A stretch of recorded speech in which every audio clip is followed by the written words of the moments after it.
surat dari PPATK kepada Kementerian Keuangan dari 2007 hingga 2023 mencapai 266 surat. Nah, saya ingin tegaskan ya, 266 surat PPATK ini sebetulnya 185 adalah permintaan dari kami. Jadi artinya kami yang meminta PPATK untuk menyampaikan informasi biasanya menyangkut suatu data dari ASN di bawah Kementerian Keuangan. Karena kami bertugas untuk mengawasi, membimbing, dan terus ada 964 pegawai yang diidentifikasikan. Ini ya lebih dari 2007 hingga 2023. Supaya tidak kemudian seolah-olah kalau kita bilang rata-ratanya mungkin 60-an dari jumlah karyawan di Kementerian Keuangan itu pernah mencapai 80.000, sekarang ini 74.000. Jadi 964 itu akumulasi jumlah pegawai yang diidentifikasi oleh kami Kementerian Keuangan, Inspektorat Jenderal, atau yang diidentifikasi oleh PPATK. Dari surat-surat tersebut kita telah melakukan tindak lanjut semuanya. Jadi kalau kemarin Pak Mahfud memberikan impresi seolah-olah tidak ada tindak lanjut, kami ingin meluruskan sore hari ini. Seluruh surat yang dari PPATK yang dikirim ke kami, baik itu adalah permintaan dari kami 185 atau yang merupakan inisiatif PPATK 81, semuanya ditindaklanjuti. 86 surat kami memberikan tindak lanjut dengan melakukan beberapa pengumpulan bukti-bukti tambahan. Ini istilahnya full bucket, pengumpulan bahan keterangan. Artinya itu informasi belum memadai dan kita terus menambah informasi melalui tindakan dari Irjen menambah dan mengumpulkan bahan-bahan keterangan. Kita telah menindaklanjuti audit investigasi sebanyak 126 kasus dan rekomendasi hukuman disiplin diberikan kepada 352 pegawai. Nah, kalau hubungan disiplin ini kami mengacu pada Undang-Undang ASN dan PP mengenai ASN, yaitu PP nomor 94 tahun 2021 tentang disiplin ASN. Ada surat dari PPATK yang memang tidak bisa ditindaklanjuti karena pegawainya sudah pensiun atau memang tidak ditemukan informasi lebih lanjut atau ternyata informasi itu menyangkut pegawai yang bukan dari Kementerian Keuangan. Dan ada 16 kasus yang kami melimpahkan ke APH. Karena Kementerian Keuangan adalah bendaharaan negara, kami bukan aparat penegak hukum. Jadi dalam hal ini kalau ada suatu kasus yang menyangkut tindakan hukum, apakah itu kriminal, itulah yang kemudian kita sampaikan kepada APH, apakah itu KPK, apakah kejaksaan, atau kepolisian. Kita bekerja sama dengan ketiga aparat penegak hukum itu untuk menindaklanjuti dalam rangka penegakan hukum. Saya sangat senang sekali seperti yang saya sampaikan kemarin di Solo, bahwa berita mengenai pertama transaksi 300 triliun dan juga keinginan Pak Mahfud untuk meyakinkan bahwa Kementerian Keuangan di bawah kepemimpinan saya untuk melakukan tindakan yang konsisten. Saya sangat senang mendapatkan dukungan dari Pak Mahfud. Dan kami berdua ini selain kemarin ada di tim BLBI yang kita terus akan menjalankan ya Pak ya sampai akhir tahun ini, saya juga akan senang kalau di dalam kasus ini saya mendapatkan dukungan dan juga terus menerus dorongan dari Pak Mahfud maupun instansi lain, PPATK, APH di dalam menjalankan tugas untuk membersihkan Kementerian Keuangan. Tidak ada yang tidak, dalam hal ini tidak ada yang tidak akan kita buka. Jadi kita akan terus membuka dan semakin dalam hal ini seperti pegawai negeri di Kementerian Keuangan, walaupun sudah mendapatkan hukuman disiplin seperti pemberhentian, kami tentu akan terus mengikuti kasusnya. Dan kalau masih ada data yang berasal dari kami Kementerian Keuangan untuk membantu aparat hukum menjalankan langkah-langkah tindakan penegakan hukum, kami juga akan terus bekerja sama. Sehingga apa yang terjadi dengan saudara RAT maupun saudara ED itu atau saudara lain yang disebutkan sebagai sirkus, monggo saya akan terus mendukung langkah-langkah dari penegakan hukum yang dilakukan oleh instansi aparat penegak hukum. Itu yang saya ingin sampaikan. Yang kedua, kalau ada yang bertanya mengenai kewenangan Kementerian Keuangan di dalam menangani pegawai negeri, saya sampaikan tadi, kami melaksanakan tugas berdasarkan Undang-Undang ASN nomor 5 tahun 2014 dan PP nomor 94 tahun 2021 tentang disiplin pegawai negeri sipil. Di sini hukuman-hukuman yang kita lakukan mengacu kepada undang-undang dan PP tersebut. Saya sampaikan kepada Presiden, kepada Pak Mahfud, kalau kita tidak puas, ada orang yang menurut saya hukumannya harusnya lebih berat. Namun hukuman terberat yang ada di dalam PP tersebut adalah 1. Penurunan jabatan setingkat lebih rendah selama 12 bulan. Itu kami akan lakukan semuanya. 2. Pembebasan dari jabatan menjadi jabatan pelaksana selama 12 bulan. 3. Pemberhentian dengan hormat tidak atas permintaan sendiri sebagai PNS.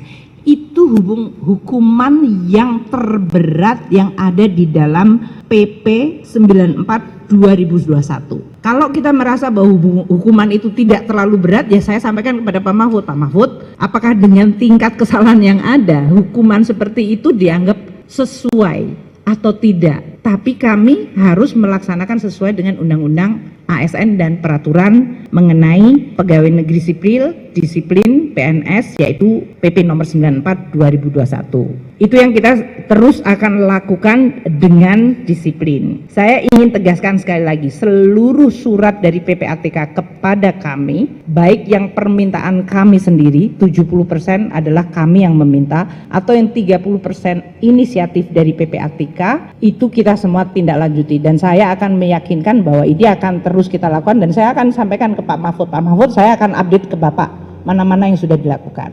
Ketiga, mengenai 300 triliun. Sampai siang hari ini saya tidak mendapatkan informasi 300 triliun itu ngitungnya dari mana, transaksinya apa saja, siapa yang terlibat. Jadi dalam hal ini teman-teman media silahkan nanti mungkin bertanya kepada Pak Ivan. Karena sampai hari ini di surat yang Pak Ivan sampaikan kepada saya hari Kamis, surat tersebut menyangkut jumlah surat yang disampaikan PPATK pada kami dan list dari kasusnya, tidak ada angka rupiahnya.